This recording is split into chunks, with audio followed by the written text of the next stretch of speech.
결론적으로 하나님은 우리를 지키시길 원하십니다.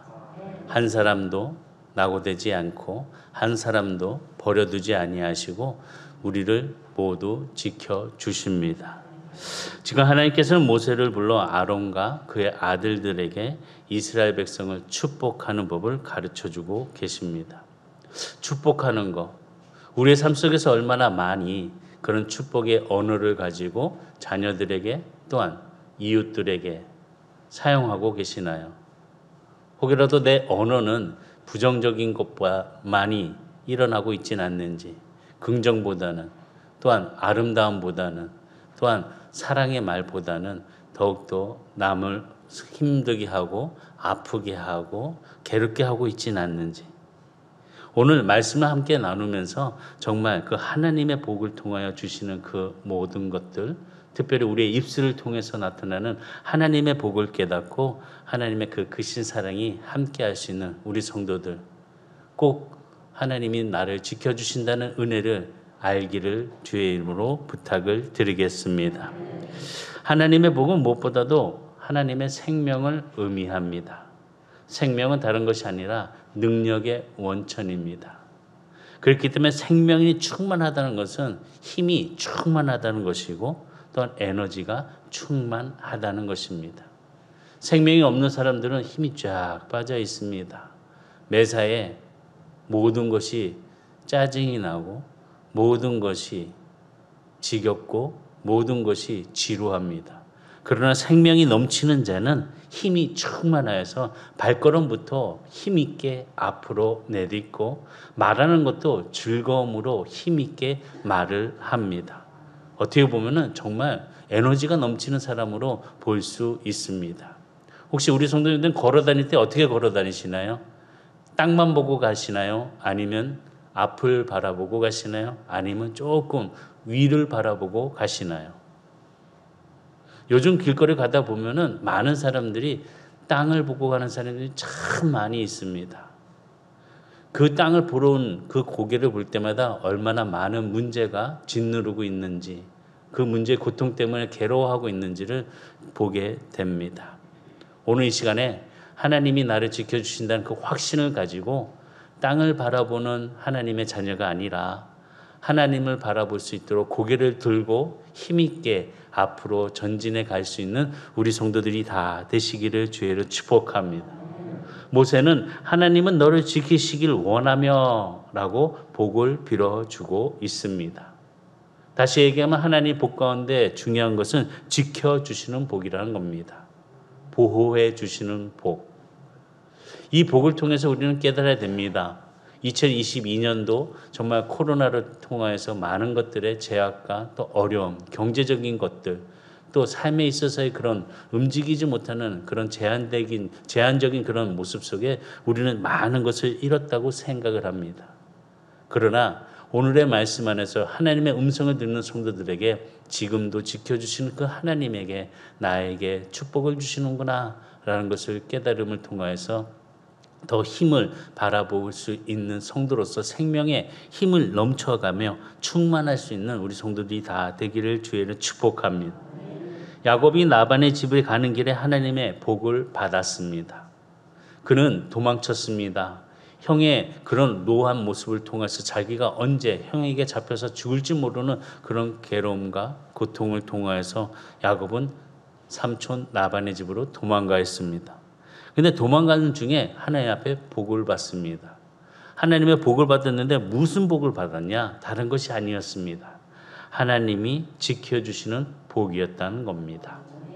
창세기 28장 13절과 15절까지 말씀 보면 또 본중 여호와께서 그 위에 서서 이르시되 나는 여호와니 너의 조부 아브라함의 하나님이요 이삭의 하나님이라.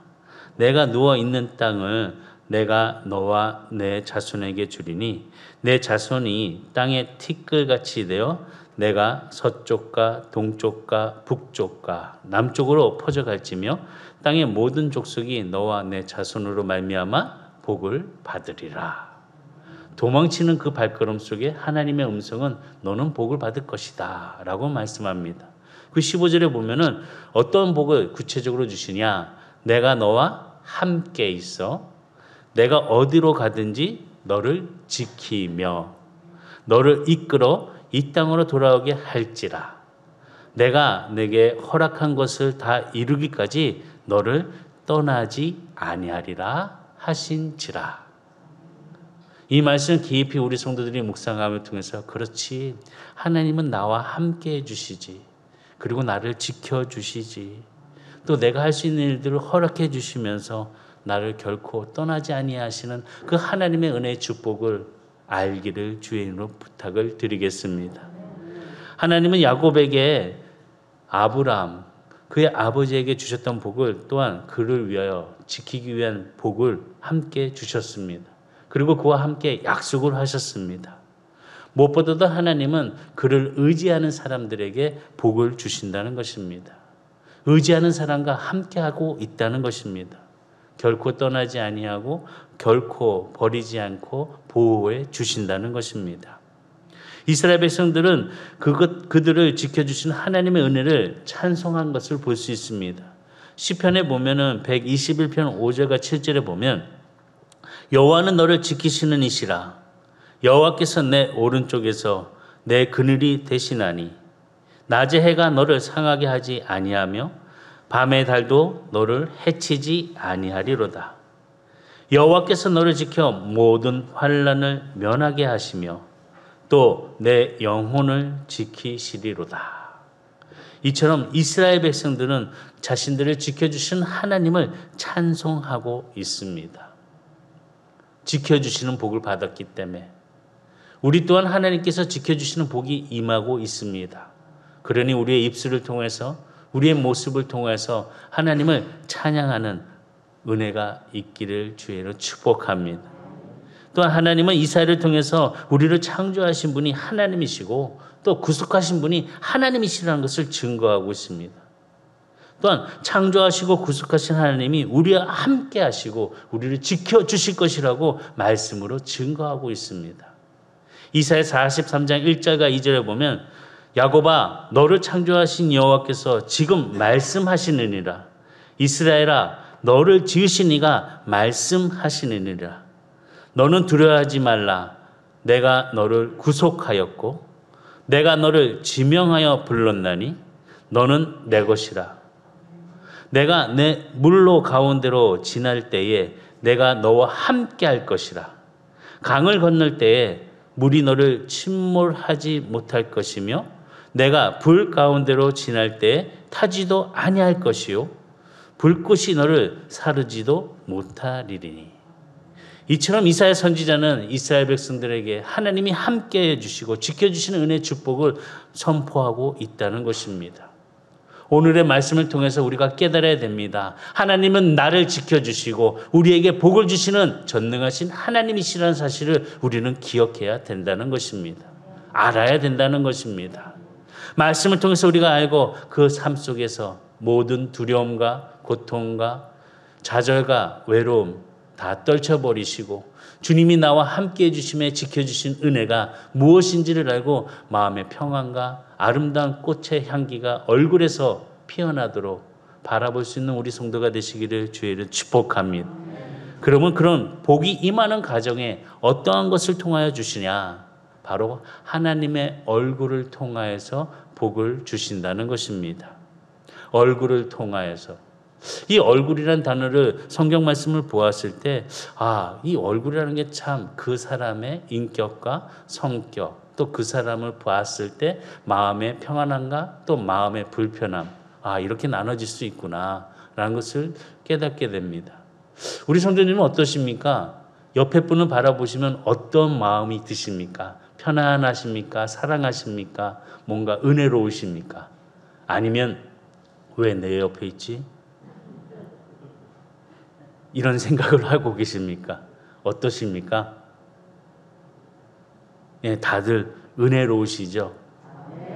할렐루야. 안 나올까봐 깜짝 놀랐습니다. 순간적으로. 옆에 분을 바라보면서 얼굴을 통해서 그 사람의 그 성품을 알고 우리는 그 마음의 위로와 또한 기쁨을 누리게 됩니다. 그런데 그 얼굴이 짜증나거나 너무나도 심통 부리는 얼굴이라면 내 마음까지도 짜증이 나고 내 마음도 심통이 난다는 것입니다. 지금 말씀을 보게 되면은 하나님의 얼굴을 통해서 복을 주신다는 것을 기록하고 있습니다. 지금 하나님은 축복 기도를 통해서 복을 주심을 통해 나타내는데 그 약속의 말씀이 오늘 본문의 6장 27절에 보면 그들이 이와 같이 내 이름으로 이스라엘 자손에게 축복할지니 내가 그들에게 복을 주리라.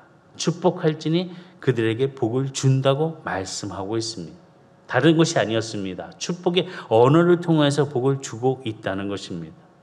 모세의 축복 기도 속에는 모세가 사용하는 언어를 통하여서 그 축복을 받는 이스라엘 백성들, 무엇보다도 아론과 그 아들들에게 함께 증거되는 말씀이 그의 언어를 통해서 주고 있다는 것입니다.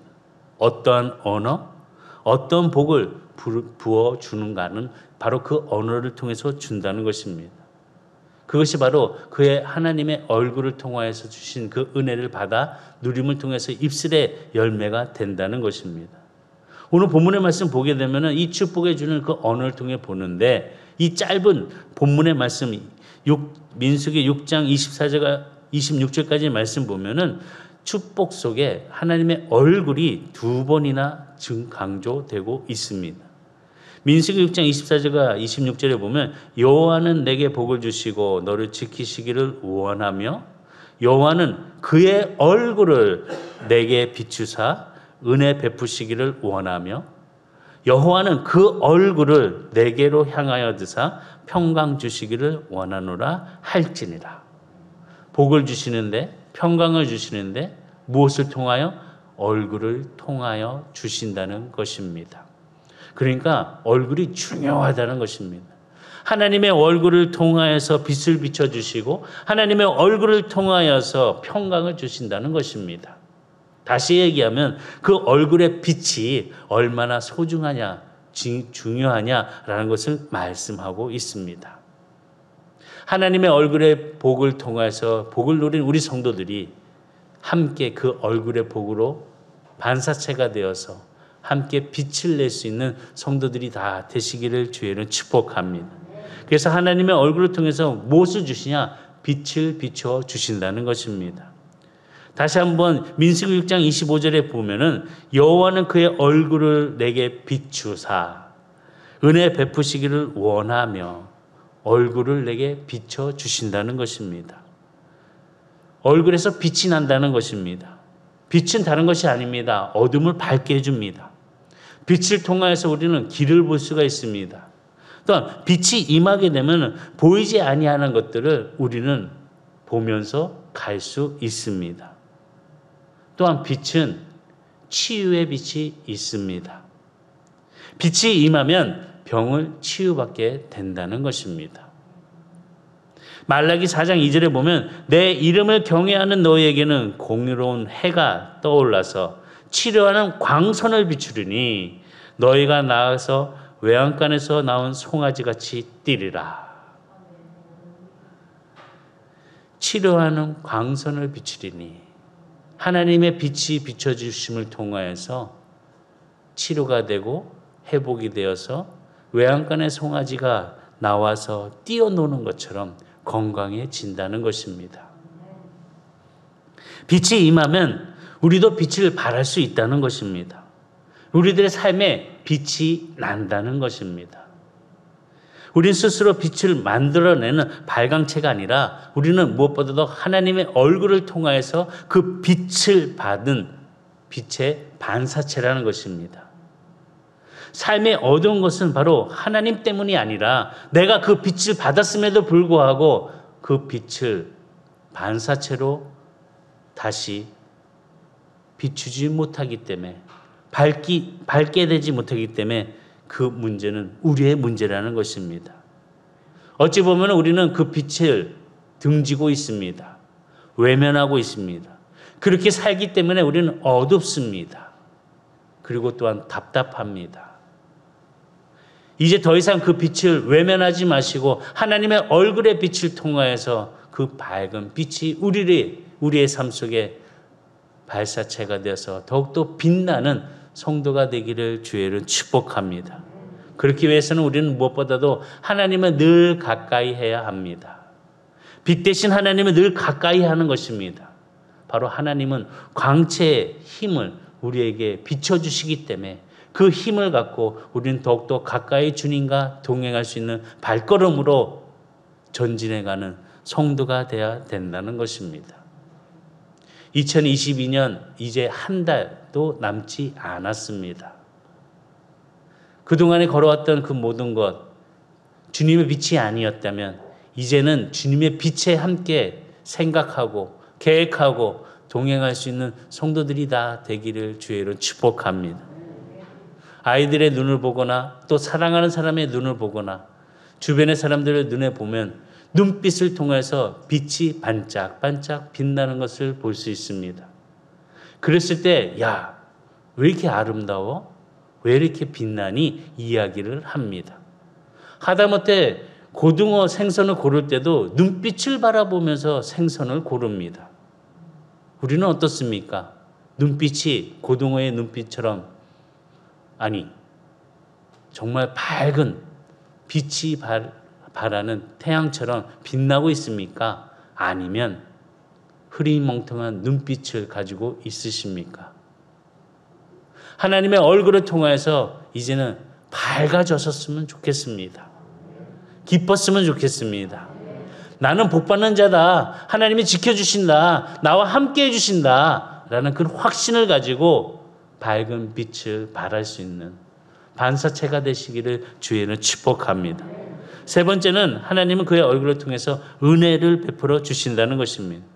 본문에 모세는 25절의 말씀 보니까 여호와는 그의 얼굴을 내게 비추사 은혜 베푸시기를 원하며 은혜 베푸시기를 원한다라고 말씀하고 있습니다. 다시 얘기하면 지금 모세는 복을 빌고 있습니다. 하나님의 얼굴에서부터 하나님의 은혜가 임하는 것을 통하여서 복을 빌고 있다는 것입니다. 정말 우리가 사모해야 될 것은 무엇일까? 정말 우리가 알아야 되는 것은 무엇일까? 다른 것이 아닙니다. 하나님의 은혜라는 것입니다. 하나님의 은혜가 임하면은 복을 받습니다. 하나님의 은혜로 구원을 받았다는 것입니다. 복을 받고 하나님의 은혜 안에 성장하고 하나님의 은혜로 깨달을 수 있는 지혜를 갖고 오늘의 삶 속에서도 하나님의 얼굴을 구할 수 있는 하나님의 복이 임하는 우리 성도들이 되기를 주의는 축복합니다. 그런데 신앙생활을 하면서 많은 은혜가 있지만 은혜 중에 제일 중요한 은혜가 무엇일까? 깊이 묵상해 보았습니다. 다른 것이 아니었습니다. 바로 깨닫는 은혜라는 것입니다. 아무리 신앙생활 오래 하고 내가 하나님을 알고 있다 할지라도 그 은혜를 깨닫지 못하면은 그 세월은 그냥 몸만 왔다 갔다 하는 그런 겉모습만 하나님의 자녀였다는 것입니다. 그러나 그 은혜를 깨달으면은 그 은혜 속에서 내가 어떤 모습으로 하나님의 복을 받고 있는지, 하나님 나를 어떻게 지켜주고 계시는지, 언제나 나를 동행해 주시면서 나를 이끌어 주시는지를 알고 감사할 수 있다는 것입니다. 그래서 교회는 하나님 앞에 나와 내 원망과 불평을 쏟아놓는 그런 입술들이 아니라 하나님 앞에 감사하는 자의 입술이 돼야 된다는 것입니다. 하나님 감사합니다. 하나님 감사합니다. 하나님 정말 감사합니다. 그러면서 이제 집에 가셔서 남편을 보고도 하나님 감사합니다. 아내를 보면서도 하나님 감사합니다. 자녀들을 보면서 하나님 감사합니다. 교회 안에서만 감사가 아니라 우리의 삶 속에서 감사가 넘쳐나야 된다는 것입니다. 바로 그것이 우리가 은혜 안에 깨달음의 지혜를 통해서 나타낼 수 있는 축복의 언어가 된다는 것입니다. 하나님의 은혜 때문에 어려움을 잘 감당할 수가 있고 하나님의 은혜가 임하였기 때문에 시련을 견딜 수가 있었고 하나님의 은혜가 임하니 이전보다 더 큰 은혜를 우리는 구하며 복을 받을 수 있다는 것입니다. 구약의 욥을 보시기 바랍니다. 욥에게 주셨던 은혜는 무엇이냐? 모든 상황을 감당할 수 있는 은혜였다는 것입니다. 한번 우리 집안이 내가 욥처럼 하루 만에 폭삭 망해버리고 하루 만에 질병을 얻게 되고 하루 만에 자녀들이 다 죽게 되고 하루 만에 나와 함께했던 아내가 저주를 하고 그렇게 등 돌렸다면 어떻겠습니까? 그러나 욥은 은혜로서 모든 것을 감당하였습니다. 감당하는 은혜로서 그는 지켰습니다. 그래야 하나님은 그에게 더 큰 복을 2배나 갑절이나 더 주신 은혜를 우리는 알고 있습니다. 지금 나에게 있는 모든 상황들, 욥과 같은 마음의 은혜, 감당하신 은혜로 그 복을 누리는 성도들이 되기를 주의를 축복합니다. 또한 하나님의 은혜로 우리는 성장하고 있다는 것입니다. 하나님의 은혜로. 한 달 전부터 우리는 성경 토크라는 모임을 갖고 있습니다. 이 모임을 통해서 우리는 하나님의 은혜를 서로 알고 또한 닮아가고 싶고 바라고 싶은 마음을 서로 의견하면서 나누고 있습니다. 중요한 것은 그 사람을 통해서 하나님께서 역사하시는 것을 우리는 바라봐야 된다는 것입니다. 얼마나 그 큰 은혜를 주셨는지, 어떻게 보면 나보다 더 힘들고 나보다 더 고통스럽고 나보다 더 안 좋은 상황 속에서도 저런 은혜의 감사가 하나하나 입술을 통해서 고백이 될 때, 야, 하나님이 아니면은 정말 감사가 나올 수가 없는 거구나. 하나님의 역사해 주시는구나. 야, 하나님의 영광의 빛이 이 한 사람을 통해서 또 나에게 비춰주시는구나 라는 것을 우리는 깨달아야 된다는 것입니다. 그렇기 때문에 우리는 하나님의 은혜를 더욱더 사모하며 하나님의 은혜 가운데 거할 수 있는 성도들이 되어야 된다는 것입니다. 이것이 바로 복에 준비된 자라는 것입니다. 바나바가 안디옥 교회에 갔을 때 그가 본 것은 다른 것이 아니었습니다. 하나님의 은혜였습니다. 하나님의 은혜를 보고 기뻐했습니다.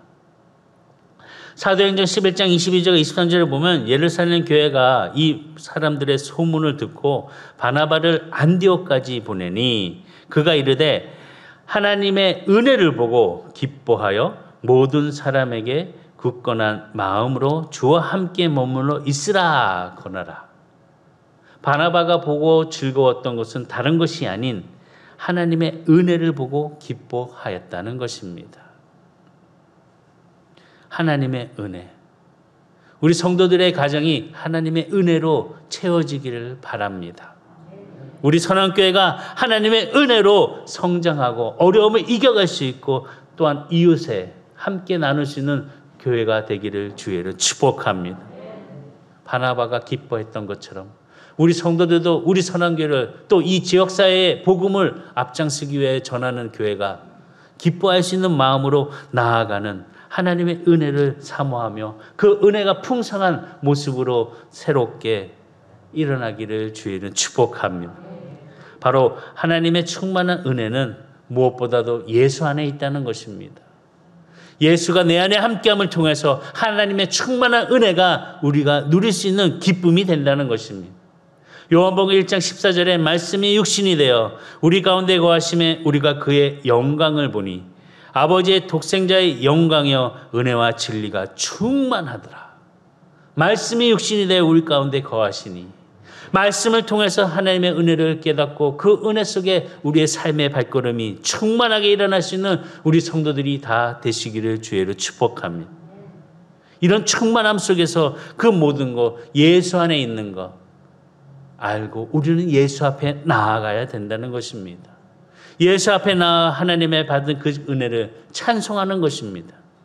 에베소서 1장 6절과 7절에 보면 이는 그가 사랑하시는 자 안에서 우리에게 거저 주시는 바 그의 은혜의 영광을 찬송하게 하려 하는 것이라. 우리는 그리스도 안에서 그의 은혜의 풍성함을 따라 그의 피로 말미암아 속량 곧 제사함을 받았느니라. 하나님의 은혜 가운데 우리에게 주시는 그 은혜를 통해서 우리는 입술을 열어서 하나님을 찬송할 수 있는 그런 마음을 가지시기를 주의를 축복합니다. 바울은 하나님 은혜 안에서 살았습니다. 하나님의 은혜를 찬송하며 하나님의 은혜를 자랑하였습니다.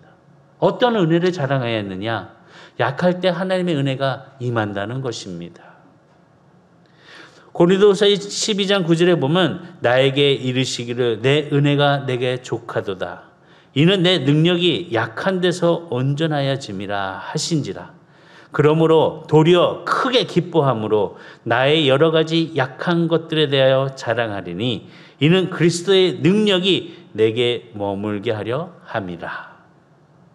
나의 약함 때문에 하나님의 능력이 나에게 머물고 그 능력을 통하여서 일어날 수 있는 힘을 얻는 사도 바울의 고백. 우리 성도들에게도 이 같은 하나님의 은혜가 함께 임함을 통하여 입술의 찬송과 나아갈 수 있는 모습들이 다 되기를 주의로 축복합니다. 하나님의 은혜를 잊지 마시기 바랍니다. 하나님의 은혜를 저버리지 마시기 바랍니다. 하루의 시작도 하나님의 은혜로 시작하시기 바랍니다. 아침에 일찍 일어나서 맨 먼저 하나님의 은혜를 구하시기 바랍니다. 그리고 그 은혜를 받고 시작할 수 있는 하루가 돼야 된다는 것입니다. 은혜를 떠나게 되면 삶이 황폐해집니다. 무엇보다도 은혜를 저버리는 사람은 자신의 존재의 목적에 대한 상실을 가지고 삶이 힘들어질 수 있습니다. 은혜가 있는 사람은 무엇보다 하나님이 함께해 주심을 통하여 그의 마음에 평강을 주시기 때문에 입술의 찬송을 통하여서 그 날마다 환경을 바라보며 주저앉는 것이 아닌 하나님이 나와 함께 하심을 통해서 그 평강의 마음을 통해 일어날 수 있다는 것입니다. 이사야 33장 2절에 보면 여호와여 우리에게 은혜를 베푸소서. 우리가 주를 앙망하오니 주는 아침마다 우리의 팔이 되시며 환난 때 우리를 구원되소서.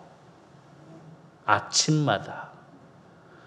우리 성도들은 아침마다 하나님의 은혜를 구하는 입술이 되기를 주의로 축복합니다.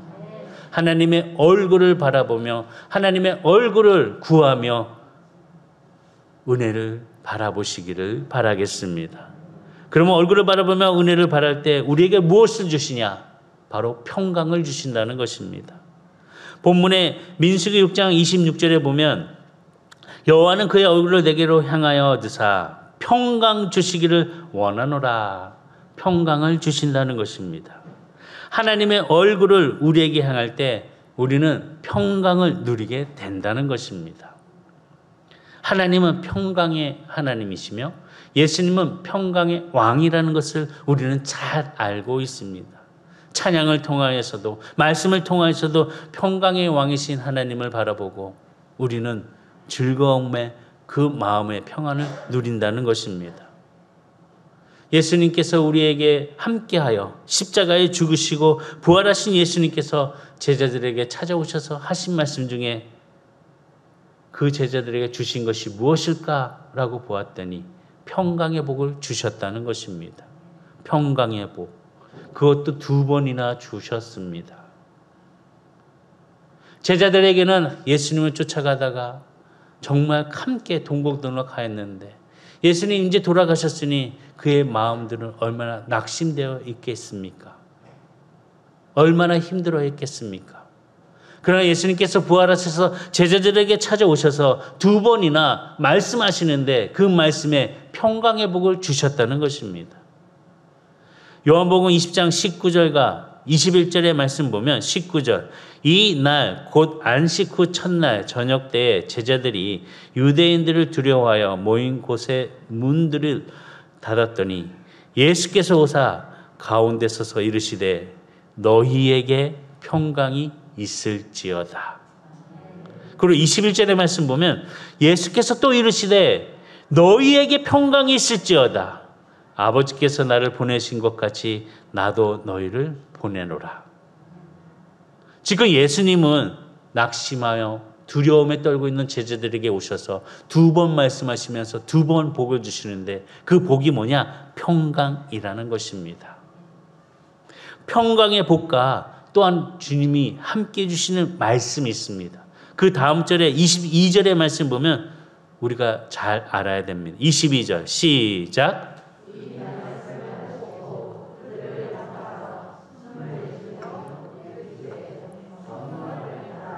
아멘.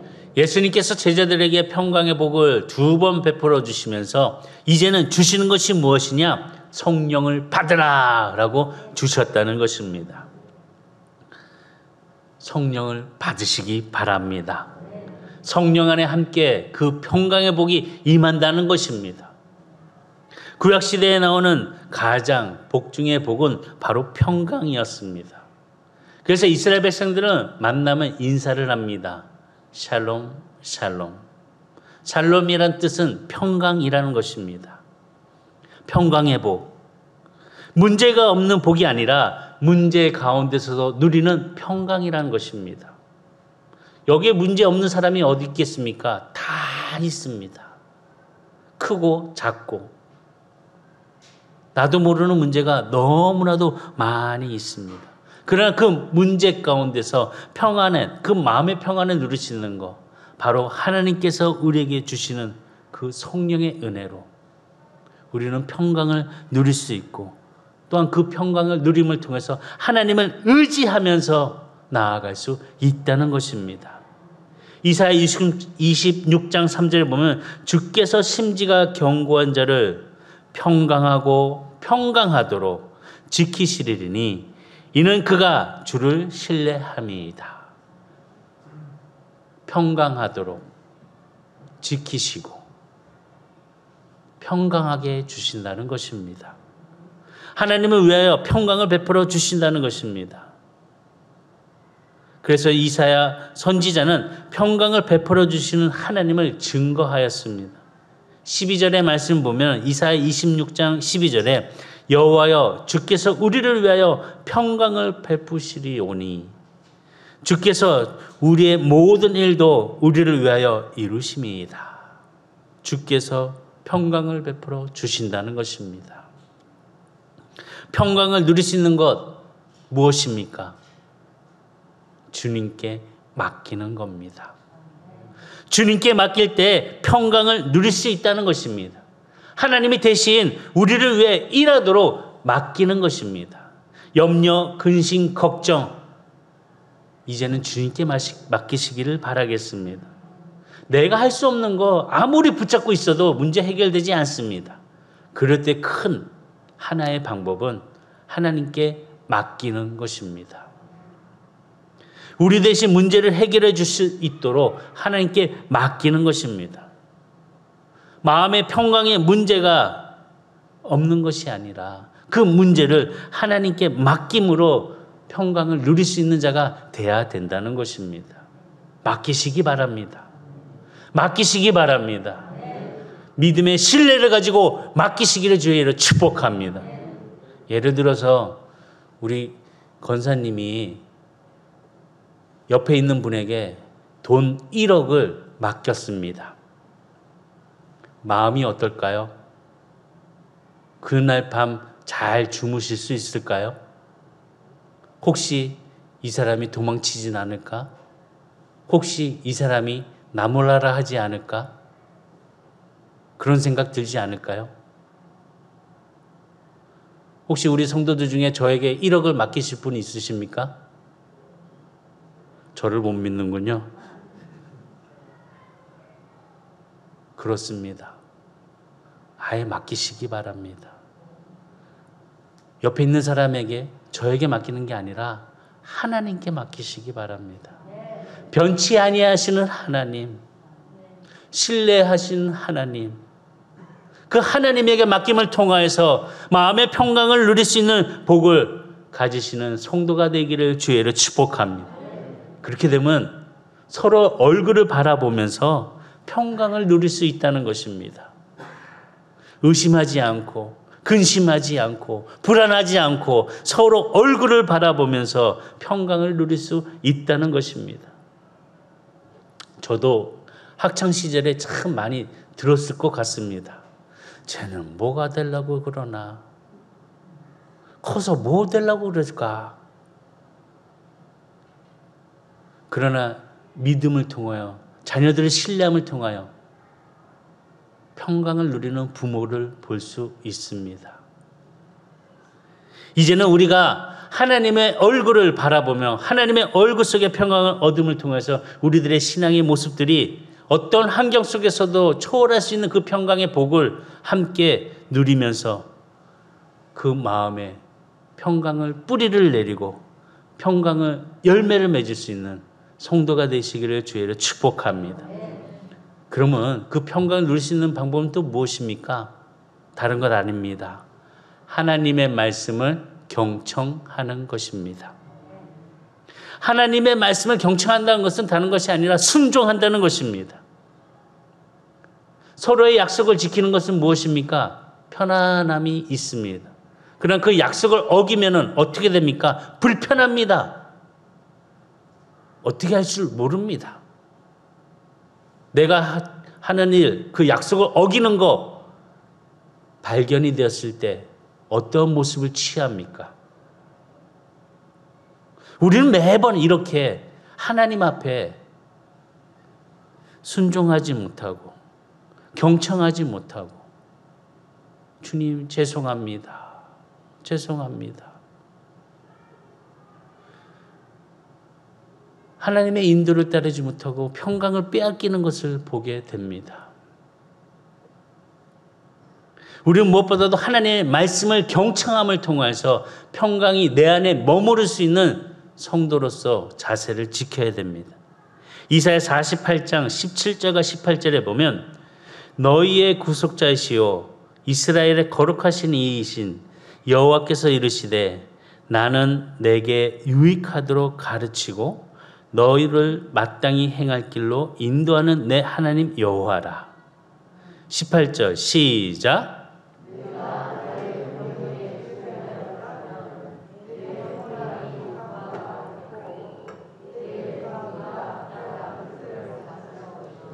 아멘. 뭐라고 말씀합니까? 내가 나의 명령을 주의하였더라면, 다시 얘기하면 경청하여서 순종하였다면 내 평강이 뭐같이 강같이 흐르겠고 내 공의가 뭐같이 바다의 물결같이 넘칠 것이다. 하나님의 말씀에 순종하며 하나님의 얼굴을 구하는 성도가 되시기를 주의로 축복합니다. 말씀 맺겠습니다. 평강은 다른 것이 아니라 내려놓음입니다. 내가 그 문제를 붙잡고 있고 내가 그 고통의 아픔을 끝까지 지고 있다면 평강을 누릴 수가 없습니다. 내려놔야 됩니다. 염려를 내려놔야 되고 생각을 내려놔야 되고 짐을 하나님께 맡겨야 됩니다. 또한 집착하는 것 이것 또한 내려놔야 됩니다. 이럴 때 평강을 경험할 수 있습니다.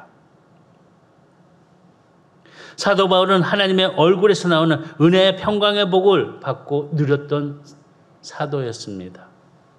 그의 삶 속에서 늘 긴장하면서 언제 어느 순간 죽을지도 모르는 그런 환경 속에서도 그는 평강을 누렸습니다.